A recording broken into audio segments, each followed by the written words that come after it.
नैनीताल के बेताल घाट क्षेत्र में पिछले कुछ दिनों से जंगल का खौफ पूरी तरह से पसर चुका है।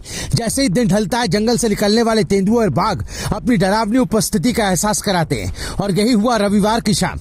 हलघानी गांव में खेतों में बकरी चरा रहे दयाल चंद्र के लिए वो शाम किसी बुरे सपने से कम नहीं थी। शाम के वक्त जब दयाल चंद्र अपने बकरियों के साथ अकेले खेतों में थे, अचानक जंगल से गहरी खामोश खौंक सुनाई दी। इससे पहले कि वो कुछ समझ पाते, तेंदुआ जैसे अचानक उनके सामने प्रकट हो गया। एक पल में तेंदुए की चपलता और हिंसा ने उसे शिकार बना लिया। दयाल के शरीर पर गहरे निशान और खून के धब्बे देखकर लगता है जैसे मौत उसके बिल्कुल पास खड़ी थी।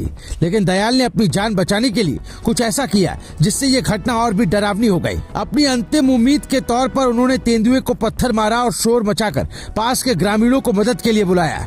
जैसे ही गाँव वाले घटनास्थल पर पहुँचे, तेंदुआ जंगल की ओर भाग गया। मगर उस अंधेरे में तेंदुए के पैरों के निशान और उसकी दहाड़ अब भी गांव वालों के दिलों में दहशत भर चुके थे। ये पहली बार नहीं था कि इस इलाके में तेंदुआ और बाघ का आतंक हुआ है। कुछ दिन पहले जोशी खोला में एक व्यापारी ने दो तेंदुओं को सामने देख अपनी जान बचाने के लिए बेतहाशा बाइक दौड़ाई थी। वहीं ओखल ढूंगा में बाघ के हमले में एक महिला की जान जा चुकी है। लेकिन सबसे खौफनाक बात यह है कि इन घटनाओं के बावजूद वन विभाग की ओर से कोई ठोस कदम नहीं उठाए गए। क्या वन विभाग के अधिकारी इन खौफनाक हमलों को नजरअंदाज कर रहे हैं, या फिर जंगल के ये शिकारी कहीं और से ताक में बैठे? अब इस इलाके में रात का सन्नाटा कुछ और ही कहानी कहता है।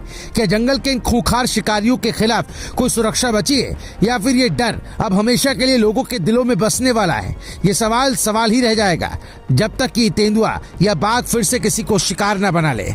मेरी रिपोर्ट, राय शुमारे।